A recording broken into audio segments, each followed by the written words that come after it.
Hello lovely people, welcome to my Dewithon Readathon Wrap Up. Don't know why I stumbled over that quite as much as I did. Sophie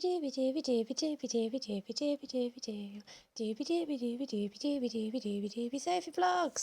If you didn't see my TBR video, Dewithon is a readathon that has been happening throughout March, and generally the idea is to read Welsh books. I set myself 4 books to read. I have read 3 books. I have specially worn my Envis rainbow pin for this very occasion, and I'm just going to dive into it.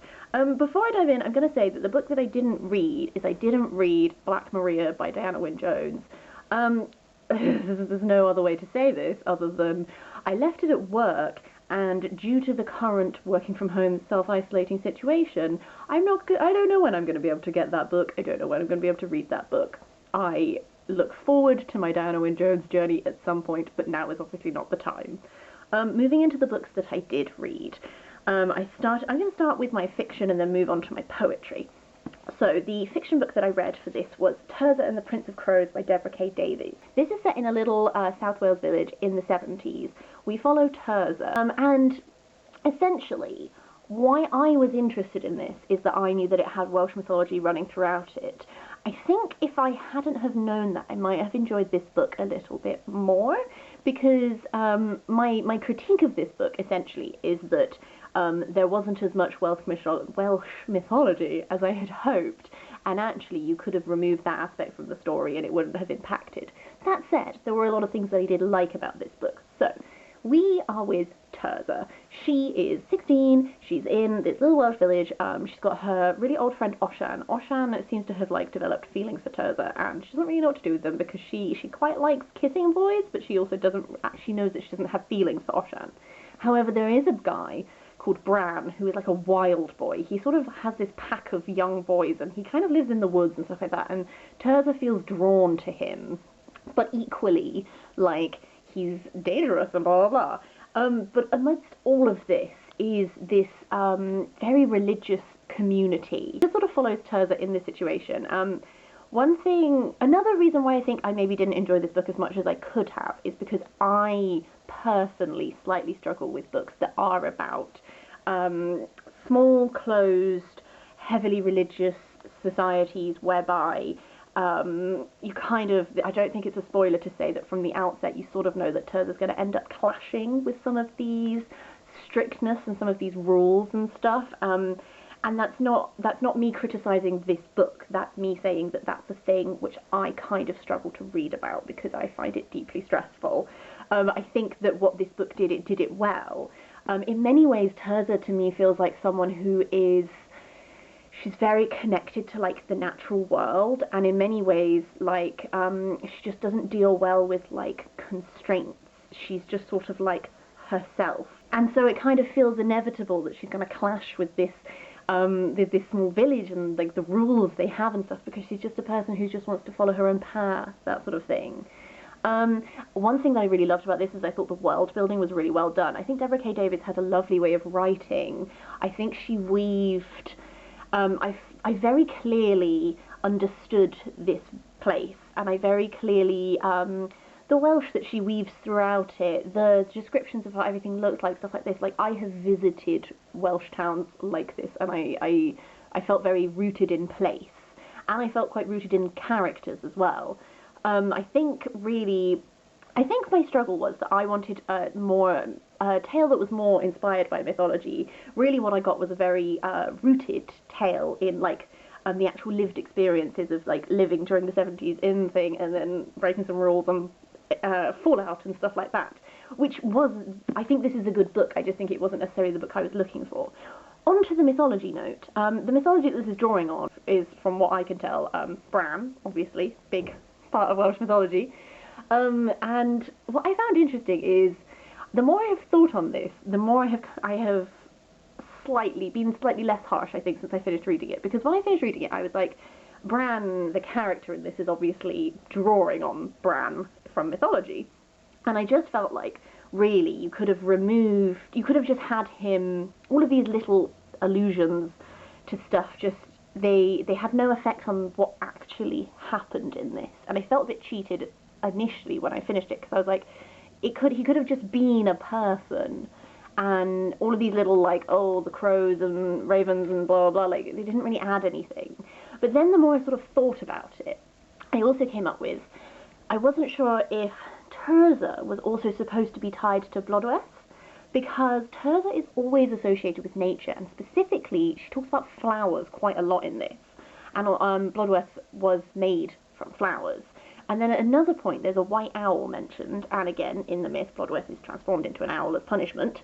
And what I was wondering is, in the myth of Blodweth, she's made from flowers for this one guy, she falls in love with this other guy, she gets punished for that, blah. In this, I was wondering, because her friend Oshan, who, if she was to live her life by the rules of this village, Oshan is who she is made for. Like, that relationship is what she would traditionally be viewed to take. Bran is who she is drawn to. So, like, in that myth, like, Oshan would be the guy who makes her, then Bran is, like, the one she had, like, the affair with. But what actually happens in this is Tirzah kind of chooses herself. So Tirzah refuses to play by either of these rules, whereby she has to, like, be wholly one person's woman or the other person's woman, and she chooses to be her own person, and she rejects that extreme dichotomy of only having two options open to her, and she always sticks by her own self and what she wants for herself and the life she wants to live. She doesn't live by these constraints. And I kind of like that. And since I've finished this book, I think I feel slightly warmer towards this book than I did immediately upon finishing it, because I've thought along it a bit more, and I feel a bit better about those types of decisions that Tirzah made in regards to, like, her own autonomy and how she gets to live her life and stuff. And it's made me feel more generous towards this. So I think maybe I might have been a little... I gave it 3 out of 5 stars because I found it a perfectly enjoyable book. I think the writing is lovely, etc. I think maybe I was like, oh, I wanted it to be this thing and it's not this thing, when actually I think I do actually quite like what it is. I don't know. Moving on to some poetry, I read Between Here and Now by R.S. Thomas.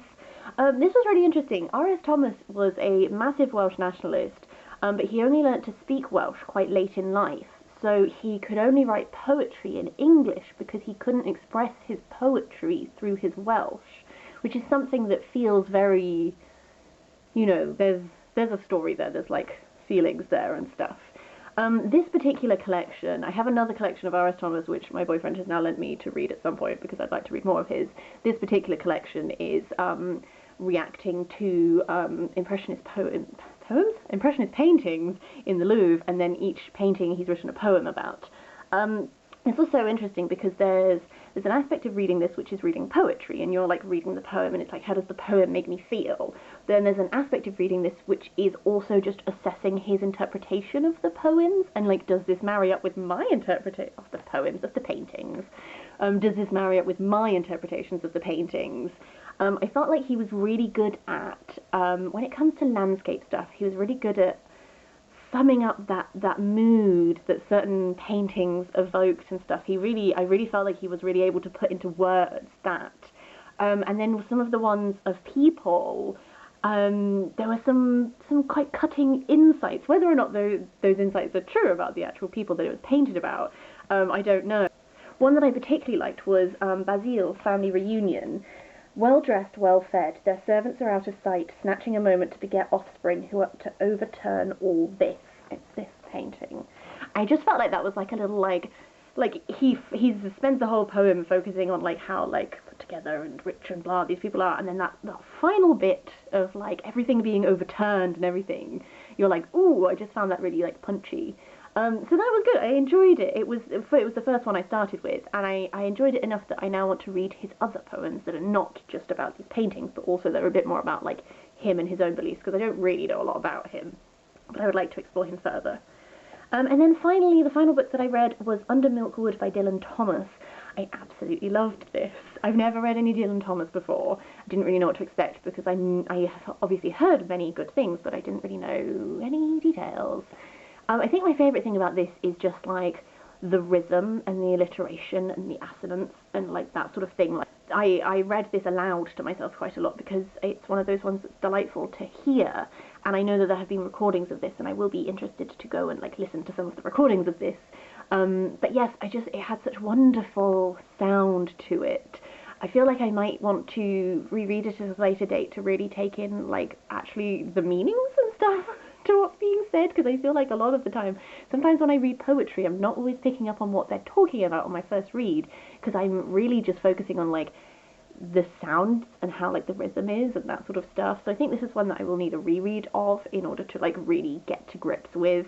And that sort of thing, but I am definitely intrigued. I would definitely be interested to read more Dylan Thomas. I don't really know where to go after this, so if anyone has any suggestions, that would be really great. But this, just really, like, excited and delighted me. So I had a really great time with this one. That's everything I was going to talk about in this wrap-up. I would love to know if you've been reading any Welsh books. How have you found them? How's your Dewithon been? Otherwise, do give me your thoughts on any of these down in the comments below. I will see you next time for something different.